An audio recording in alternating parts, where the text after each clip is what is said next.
Matthew chapter 10, please. Thank you for being here.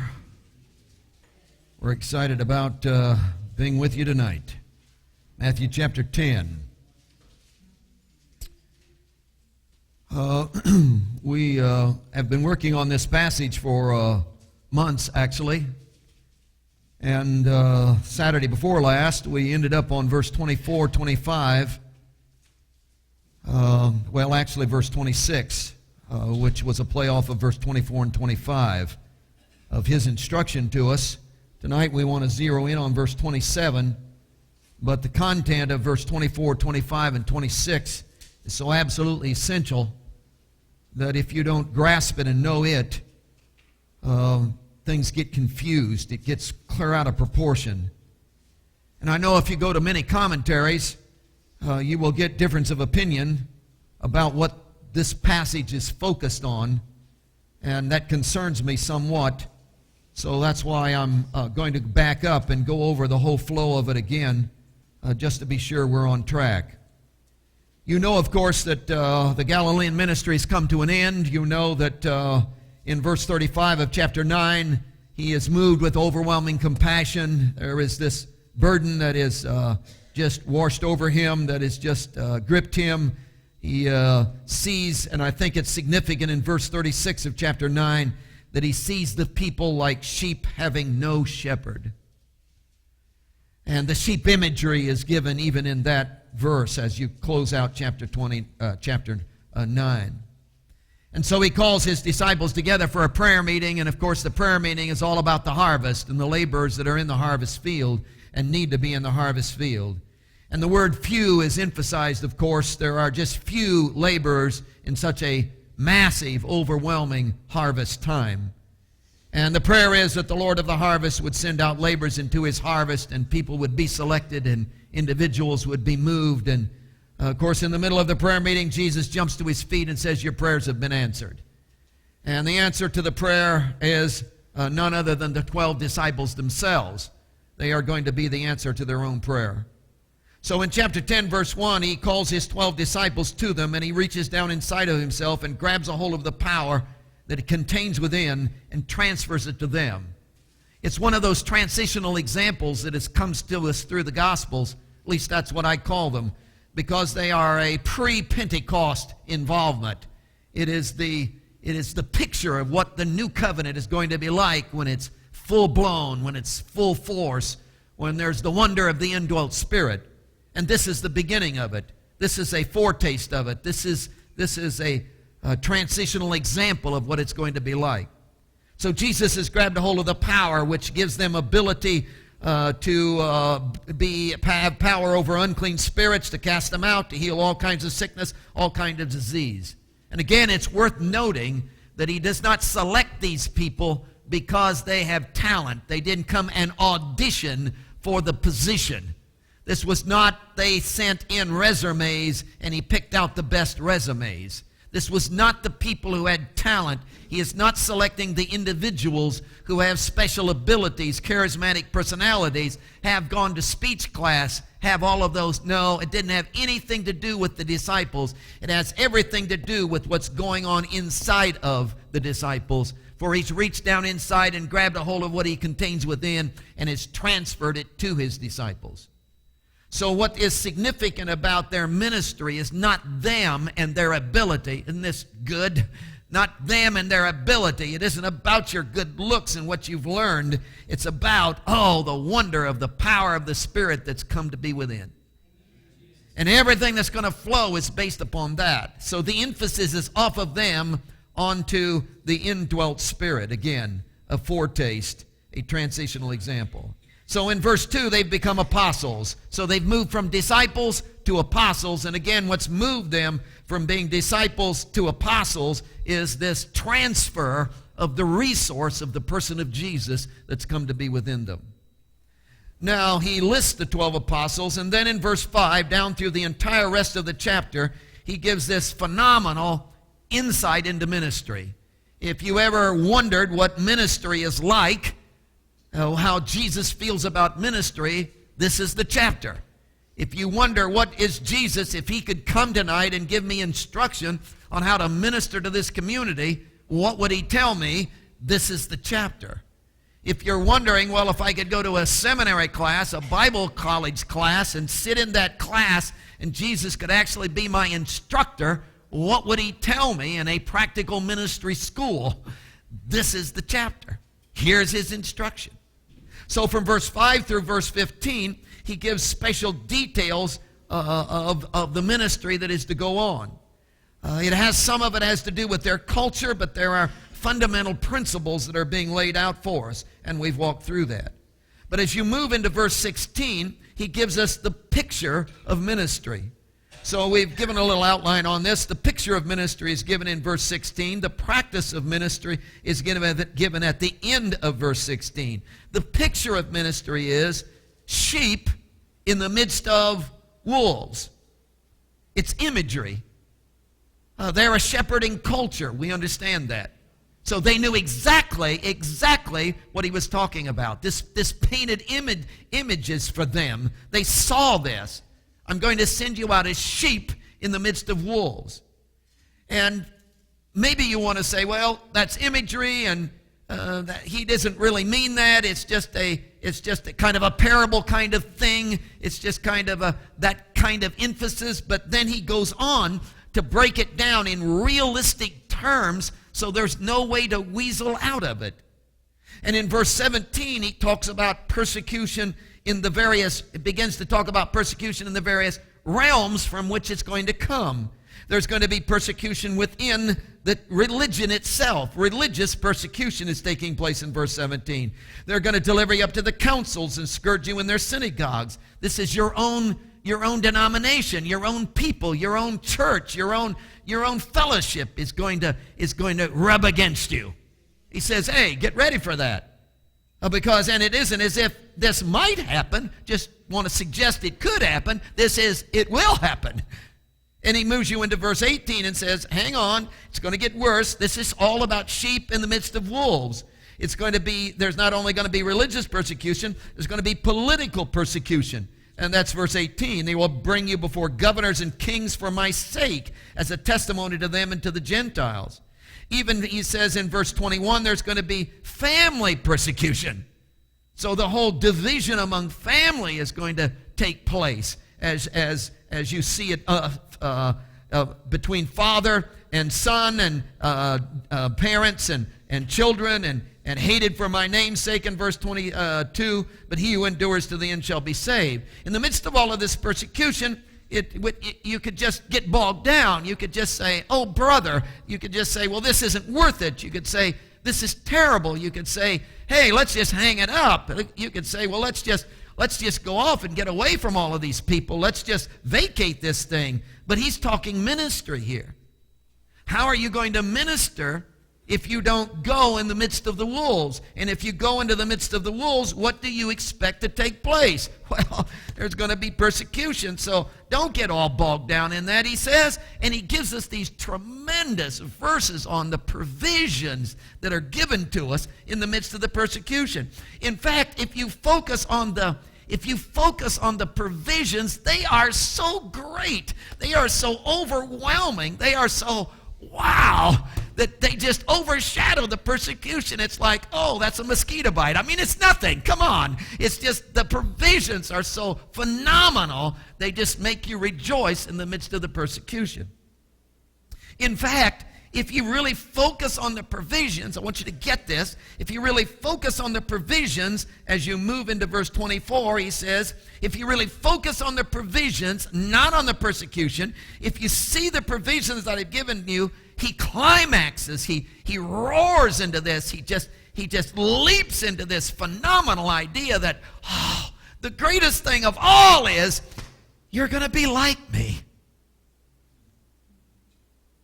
Wow, you're going to get to be like me. In the midst of all of this, did you get it? You are going to get to be like me. And in verse 24 and 25, he talks about a disciple not being greater than his teacher, a servant not being greater than his master. He's talking about, oh, it's enough. It is enough. It is sufficient salvation. It's the fulfillment of the dream of a lifetime that you would get to be like your teacher. If you could be like him. And suddenly all the persecution is, who cares about the governor? Who cares about the king? Who cares about the scourging in the synagogue? Who cares about the family division when, in the midst of all of this, you and I get to be exactly the same as him? Now, of course, in our culture, that needs to be described, and we've talked enough about it around here. It probably isn't necessary for you, except just to continually remind us. We're not talking about being like him in terms of imitating him. Do you realize what a pain that would be? To try to imitate him? That would put us into a Jewish cultural mindset. That would put us into a Jewish culture traditions and framework. That would put us into wearing robes, long hair, sandals. That would put us with no TVs. That would put us in no cell phones. Come on. This isn't a WWJD thing. Just isn't that at all. That's clear out of the realm of what he's talking about. To be like him goes back to the fact that he's taken what he is inside and has transferred it to them, and they are now going to go out, and in the midst of ministry, the impact of their ministry is going to be they are exactly like he is in the fact of that ministry. They act like him. They think like him. Why? Because he is within them, and there is this resource of who he is literally demonstrating itself through him. Through them, it is literally the wonder of the impact of the indwelt Christ. And of course, in the fulfillment of the new covenant, we understand that he has come to be within us. And it isn't performance that makes us like him. It isn't actions that make us like him. It isn't the duty of ceremonies that make us like him. It isn't the preaching that makes us like him. It isn't the washing of certain amount of feet that makes us like him. Anybody can pull that stuff off. It's I feel like he feels. I'm driven by what he's driven with. My mind, he's sharing his mind with me. I'm thinking like he thinks. I'm grasping what he wants me to. He's teaching me. I'm becoming like him because he is within me, forming my life, shaping my very being, indwelling me in the wonder of who he is. He is in me and I am in him. And in the intimacy of that relationship, the wonder of Christ's likeness begins to take place. Do you have that?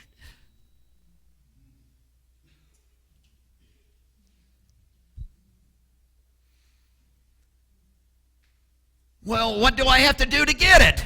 Give me $50. That's a stupid question, isn't it? What do I have to do to have it? Come on. It isn't a doing thing. He gives this to you himself. If you could know him, if you could embrace him, if you could be intimate with him, if you could know him in oneness, if his mind could become your mind, if you and him could get welded together, if you could be the sponge that he fills, if you could know Jesus like that,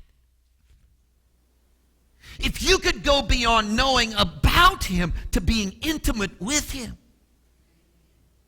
if he could not walk beside you, but could walk inside you, if he could become the reference point of your life, the shape of your being would begin to be the shape of his being. What he wants is what you want. That's what he's talking about. It's enough, he says. It's sufficient. It would be the dream of my lifetime. It would be the goal of my person if I could just be like my teacher. That's what he said. Now, he says, I want you to get this. He says, after he gives all of this, be like me. You're going to be like me. He says, verse 26, does that scare you? Does that scare you?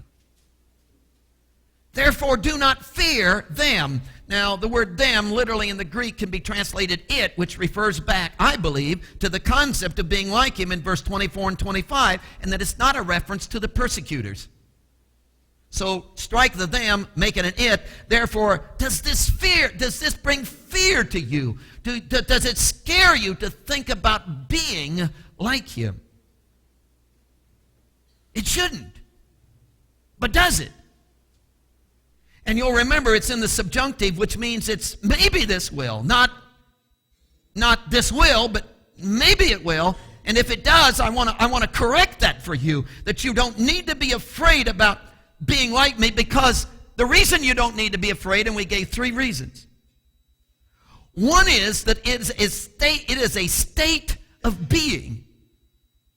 See, if it's being like him in terms of, as we've already stated, if it's being like him in terms of activities, then, I'll never pull that off. That scares me. If it's being like him in terms of amount of miracles, oh, brother, how will I ever get those done?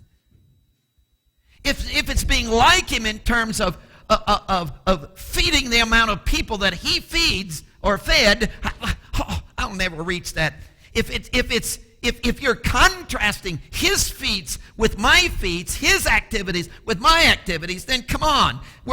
That's going to petrify us all. We're all going to be scared, because who could match up to that? But it's not about that. This is a state of being.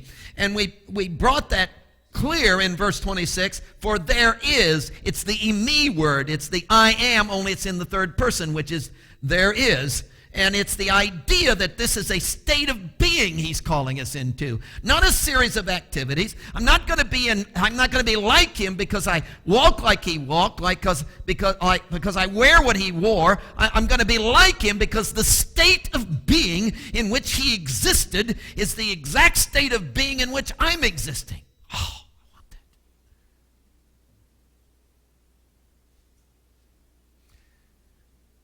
His aroma is my aroma. His atmosphere is my atmosphere. The state of being in which he exists is my state of being. So you got clear out of performance-oriented.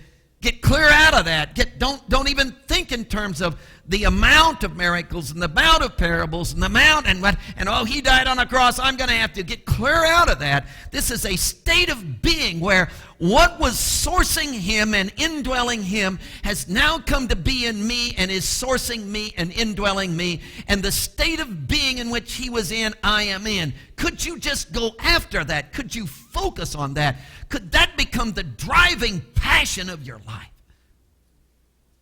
It was his. So what motivates him is what motivates you. And what drives him is exactly what drives you. It's a state of being, he said. Now, what's that state of being like? Well, there's no secrets, which was the second one. State of being and no secrets.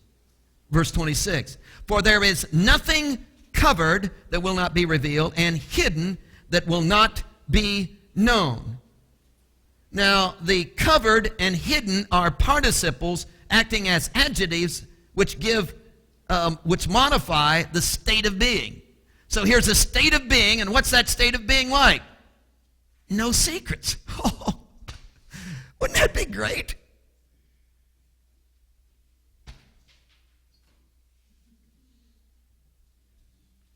The difficulty with telling a lie is you got to remember it.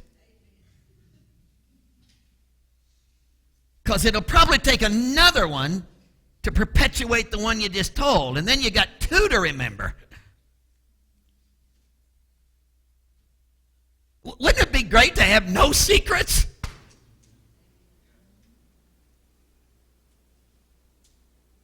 Remember, I got this kink in my neck. Why? Because I'm always looking over my shoulder. Wouldn't it be great not to have to look over your shoulder? And there's no hidden agenda, there's no cover-up, there's no manipulation, there's no con, it's just no secrets.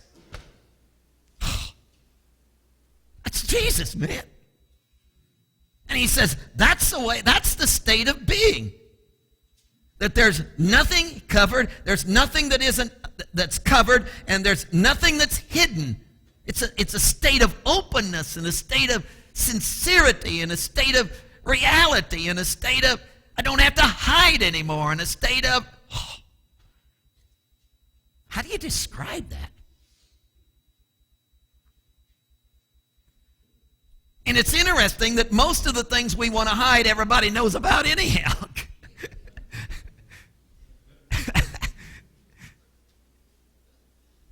Which is ridiculous, isn't it?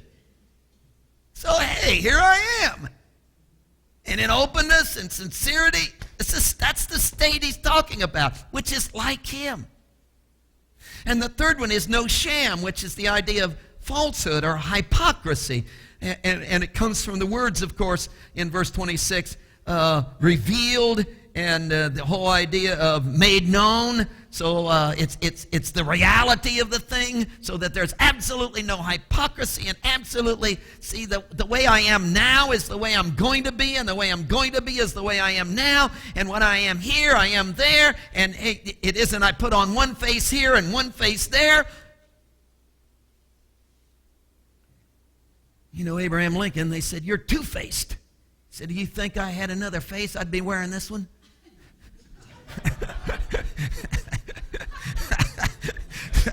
I've only got one, son. Here it is. Oh, no hypocrisy. Wouldn't that be? No cover-up, no hypocrisy. Just like him. You're not afraid of that, are you? He says. Don't be afraid. Because there's peace in that. There's divine will in that. Wow, God can flow in that. Worlds can be one with that. That's being like him. Well, you say, preacher, what does this mean in real life? I mean, I see that in theory. I see there's no secrets. That's a great idea. And no hypocrisy. Okay, fine. But if you were going to take that into real life and walk that thing out, what would it be like? That brings us to verse 27. Whatever I tell you in the dark, speak in the light. And what you hear in the ear, preach on the housetops. Let me read it again. Whatever I tell you in the dark, speak in the light. And what you hear in the ear, preach on the housetop. I want to walk you through a chart. Let's begin with the speaker. Do you see that the whole emphasis of verse 27 is on not the one who's going to speak from the housetop, not the one who's going to preach on the housetop, not the one who's going to speak in the light. The whole emphasis is on the one who is whispering in your ear, the speaker. And of course, in this passage, if you were there when he was saying this, you would recognize that the speaker who's telling you this very moment and the one who's whispering in your ear at that very moment is Jesus, the living Word. So I want you to go back 2,000 years. I want you to see the disciples huddled around the person of Jesus. There are 12 of them. You are one of them. And you're listening to him, and he's talking to you, and he's giving you a whole chapter 10 of instructions on ministry. And he's the one, the whole emphasis is on this living Word who is the source of what's coming into your life. He's the source of truth that's being told to you. You are to go out, and what you are to go out and say is exactly what he said. What you're going to go out and preach is exactly what he's preaching to you. You're not to add to it. You're not to make anything up. Well, I've got a good story that'll explain that. No, don't tell your story. Well, I've got a good application. No, don't apply it. This is not make anything up. What he says, you're to go out and say. What he's giving to you, you're to go out and preach. What he tells you in the secret place, you're to go out and make known. You are to repeat exactly what he says. And the whole emphasis is on him, the living word, who is the source of this whole thing. You see that in the passage? To me, that's so startling, that's so plain. In fact, as you begin to work your way through the New Testament, that just shows up again and again and again. For instance, let me take you to Matthew chapter 28, which should be easy to find. It's the Great Commission. And guess what the Great Commission is? A restatement of this same thing. I mean, he just turned around and said it again. Now, this was at the beginning of their ministry, and now in chapter 28, this is the end of his ministry. He's about to ascend, and before he ascends, he gives them the Great Commission. There are only 11 disciples in this scene, verse 16 of chapter 28. 11 disciples. They've come all the way to Galilee from Jerusalem, 80 to 100 miles. There's been an appointed time, so they're meeting at the mountain. And in verse 17, when they worshiped him, and in verse 18, Jesus came, and look what he says. All authority's been given to me in heaven and on earth. Go therefore and make disciples of the nations, baptizing them in the name of the Father and the Son and the Holy Spirit, teaching them to observe all things I have commanded you. So what are they to teach? Exactly what I've told you. Don't make stuff up. You don't have to add to it. You don't have to interpret it. What I tell you, you tell them. What I say to you, you say to them. What I preach to you, you preach to them. Just repeat. Would you please just repeat what I've said? Duh. You don't have to. This is not, well, I don't understand it. Doesn't matter. Say it anyhow. Well, I haven't got it all figured out. You don't have to figure it out because you don't have to add to it. You don't have to interpret it. He said it, you say it. He told you, you tell it. I mean, what? That's exactly what he says, isn't it? Go back to Matthew 10, 27. Whatever I tell you, speak. And whatever you hear, preach. It's just that simple. And the whole emphasis is not on you and your understanding and making it up. It's just right down to, hey, now this is the 12 disciples. They were standing there. Remember, you're one of them. He tells them, you're going out here now into the cities of Israel. And what do I want you to preach? Exactly what I'm telling you. What are you going to tell the people? Exactly what. Don't add to it. Just say what I said. That was 2,000 years ago. Now, that was then. Well, what about now? He's not here now. He's sitting at the right hand of the Father. So how am I? Oh, come on. We've moved to a whole new level. Haven't we? He's not here. What are you talking about? He's in here. Well, he's not whispering in my ear. Good night. It's the inner ear. He's captured your mind. Well, how do I know if he's talking me out? He put it in your hands too. So you got the written word and the living word, and the living word has come to live within you, and you got the written word and he's speaking to you, and the interaction of the living word and the written word, and you sit right in the middle of that thing, and he begins to move in your life, and you begin to realize, here's what he's saying. Here's what he's saying.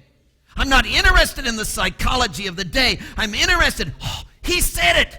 And if he said it, I'm talking it.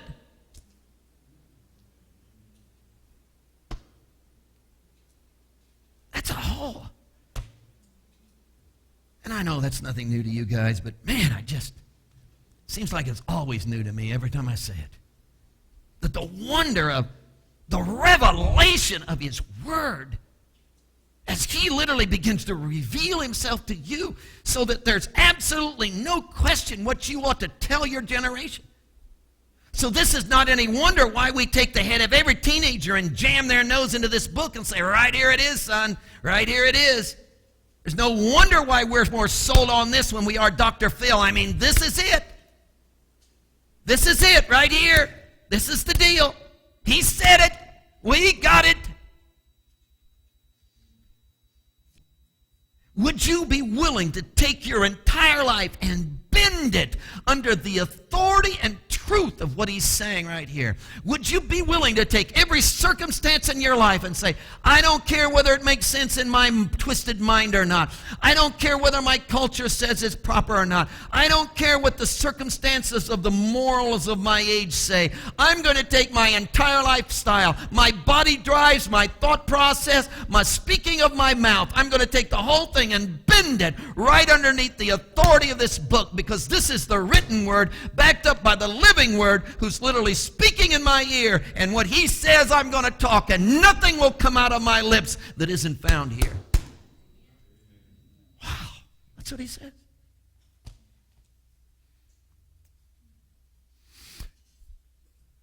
Wouldn't it be interesting to take all the hours, if you could figure this out, all the hours of advice that you've given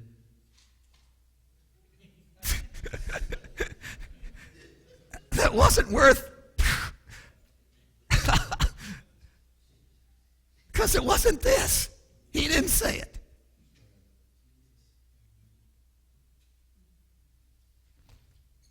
Wouldn't it be interesting to have all the money put in the offering plate tomorrow morning that has been spent this last year on getting advice that didn't come out of this?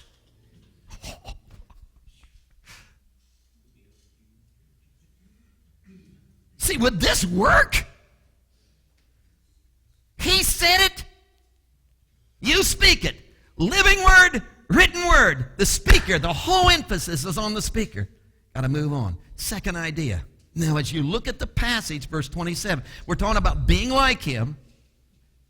State of being, no secrets, no sham, no hypocrisy. What would that look like in real life? Oh, you just go around saying everything he said. Now he says, let me give you the situation in which this is to be pulled off.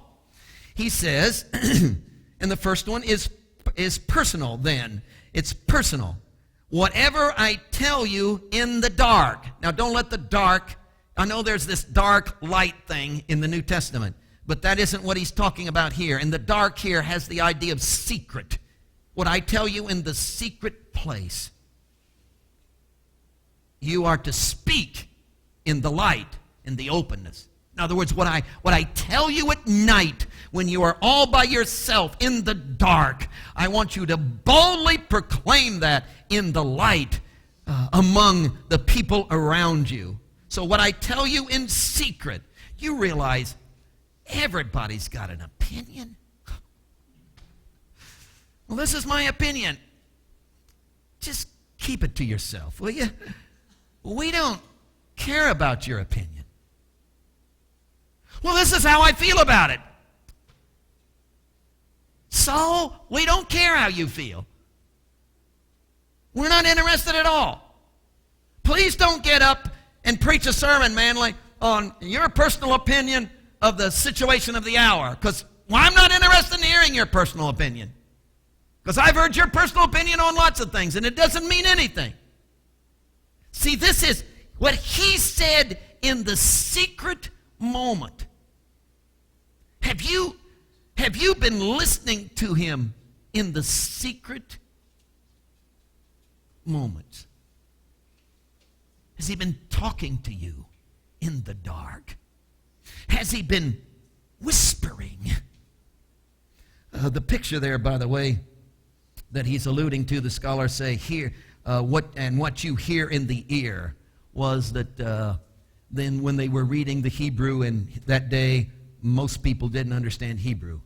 So the guy would read Hebrew, but there had to be an interpreter. And the way they interpreted it is there would only be one speaker. And often a guy would stand right by the speaker. The speaker would read the Hebrew, and then the interpreter would whisper in his ear the interpretation. And he would speak it.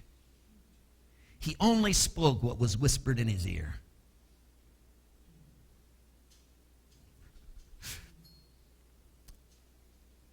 Translate that into the New Covenant. Wouldn't it be something to have an inside Jesus just whispering in your ear? And he was constantly just speaking and you were always just saying.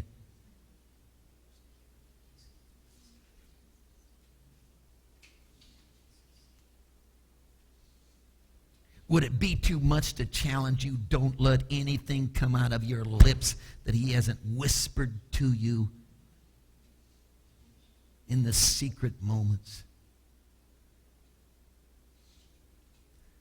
Well, what's he going to whisper to me about? I got to take you here. Go to John chapter 15.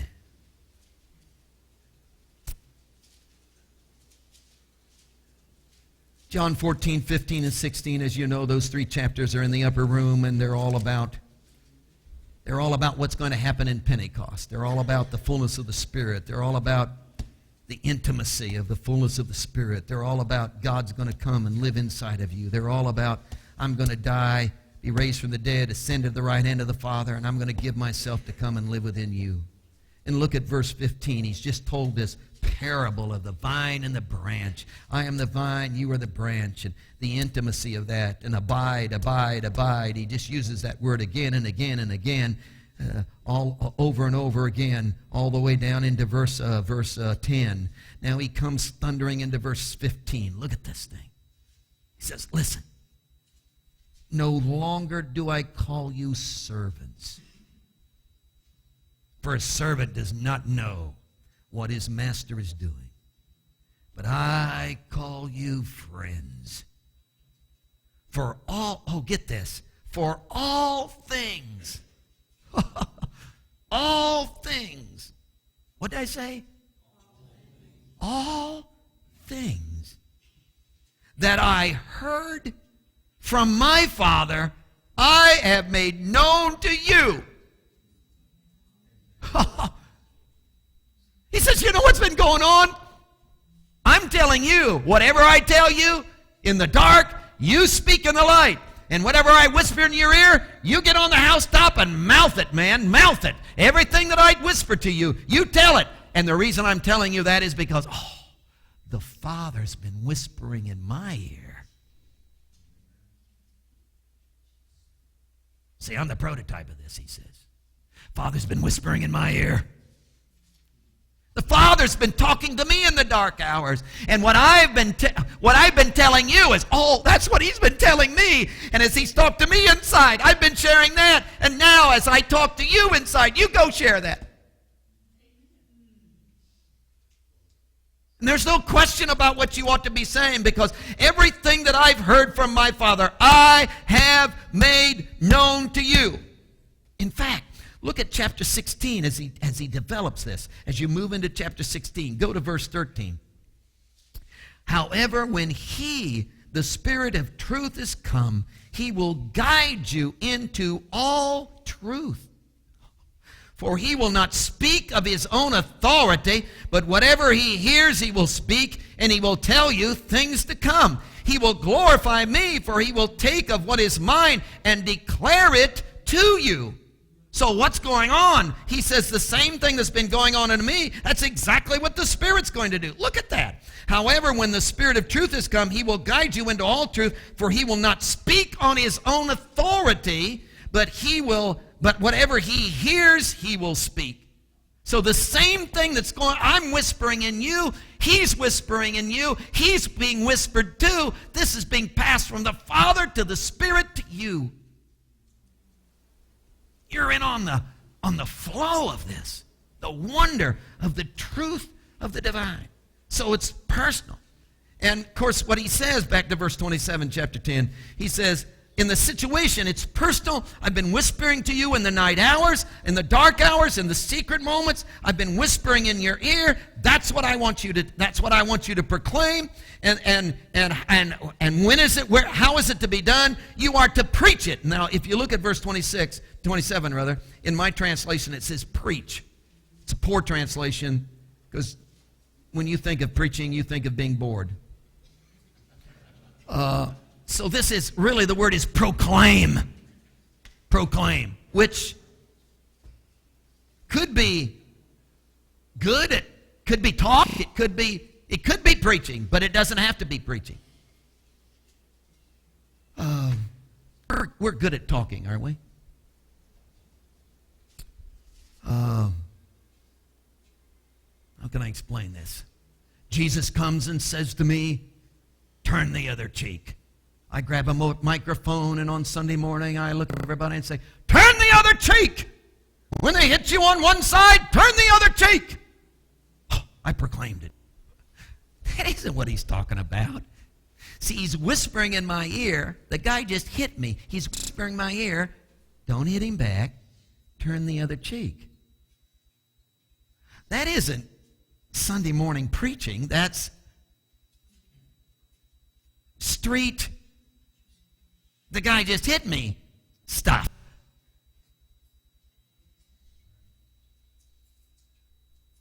And when I turn the other cheek, guess what I've done?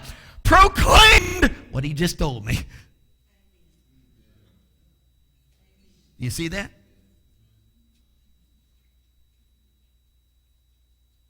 When they ask you to, go the second mile. What's that all about? Grab the microphone and proclaim it from the mousetop. Yeah, you could preach it on Sunday, but wait a minute.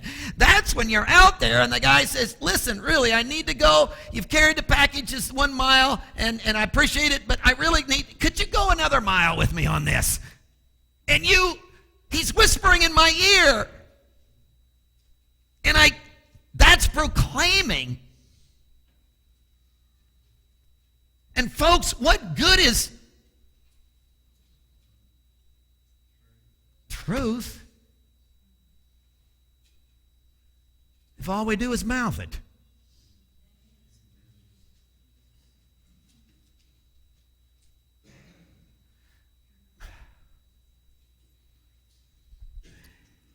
God is love.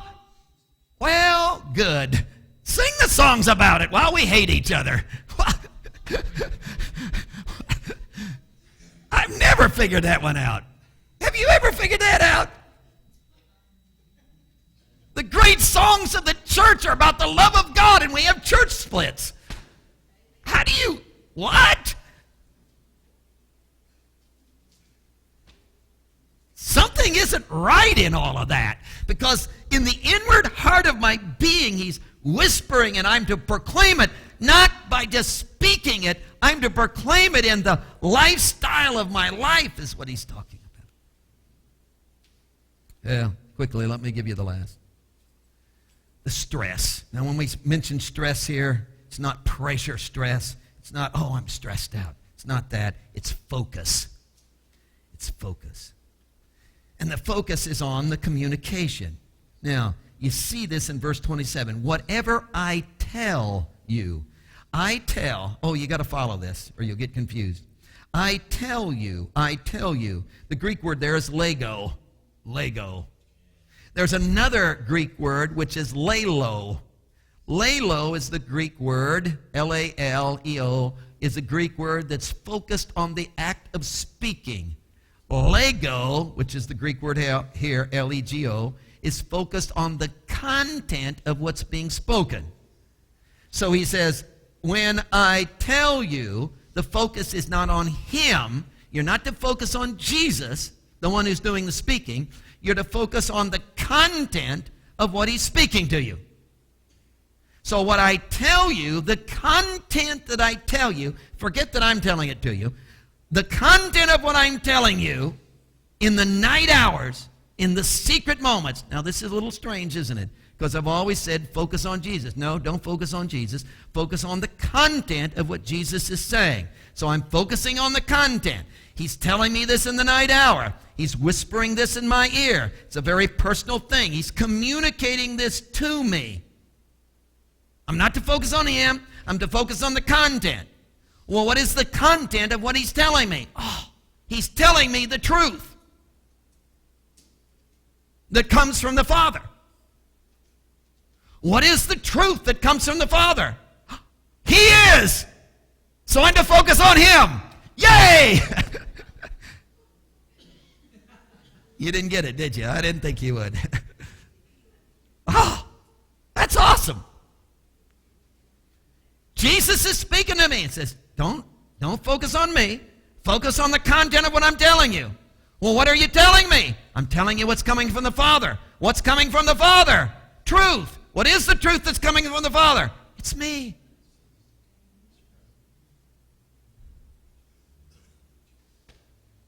He is the truth. He's not only the one who's speaking, he's the truth that's being spoken. Well, how do I know if Jesus is telling me the truth? Is it him? Is he telling you about him? When he tells you about him, hey, it's the truth, man. When he reveals himself, when you see him in greater and bigger and more marvelous, if he's getting bigger and bigger and bigger, if the revelation of his face is getting clearer, if you're getting closer and closer, if the wonder of his presence is getting sweeter and sweeter, if the enlarging of his mind is engulfing you, if that's taking place, then he's whispering in your, this is the wonder of whispering in the night hours. So the focus is on, not on the one who's speaking, but on the truth that is being spoken to you, which is him, Jesus himself. And what are you to proclaim? You are to focus is not on the speaker, which is you and your personality, and how well you are speaking, and I think I'll take a speech class to learn how to do this. It's not that. It's the wonder of the content of his person, that the truth has literally gripped you, and out of you begins to come the revelation of his person. So Jesus is literally communicating to you in the inward part of your life himself, and he is so captivating you that you are literally proclaiming the wonder of who he is to your world. Jesus,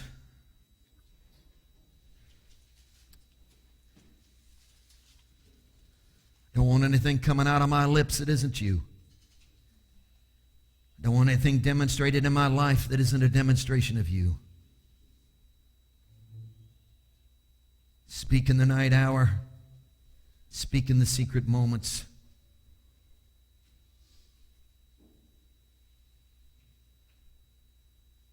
Deep in the inward person of my life, reveal yourself,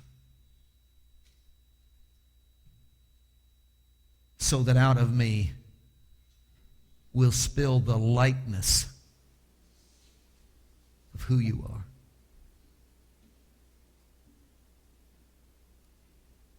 This is not about persecution. I'm not going to focus on that.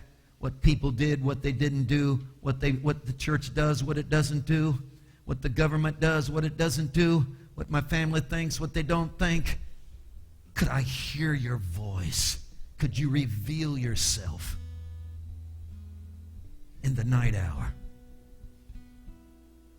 Could I personally, would you break down every wall in my life that would keep me from hearing the whisper? Would you take away all the clamor?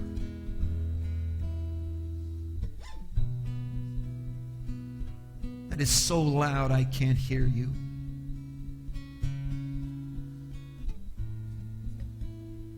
And would you whisper your presence in my life? That presence might so shape me that a proclamation of your likeness would be declared.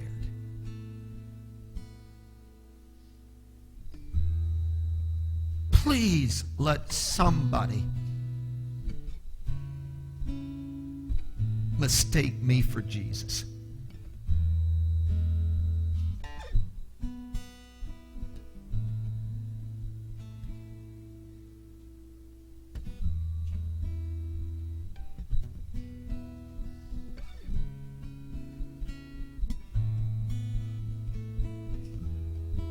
Heads are bowed.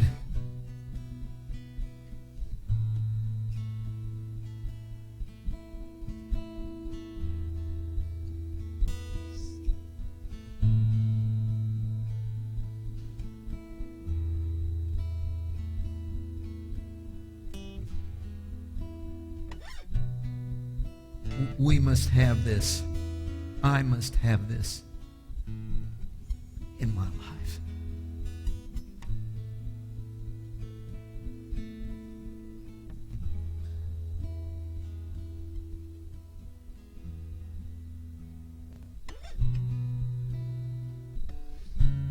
The personal indwelling of Jesus, whispering the truth of himself, which shapes my life into his likeness, so he's proclaimed in my world.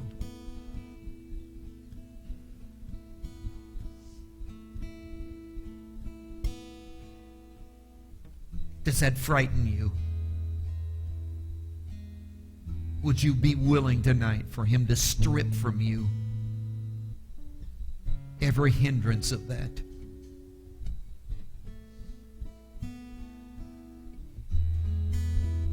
Would you be willing to respond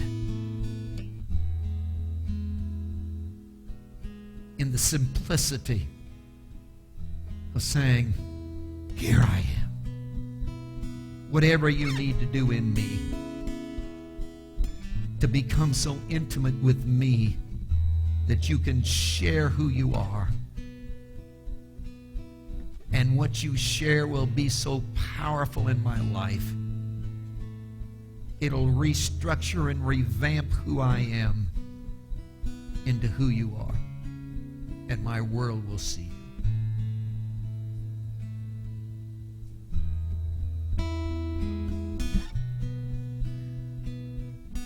Get this.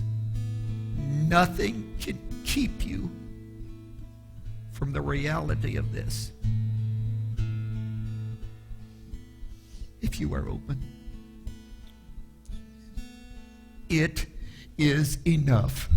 It is sufficient. This is the top. This is the goal. This is the deal. This is the wow. This is the top level. This is the arrival. This is the, oh, I got to get there. This is the dream of a lifetime. This is the deal, that I would know him so well that he could whisper in my ear the revelation of who he is. And in that whispering of his revelation, it would so shape me into being exactly like him.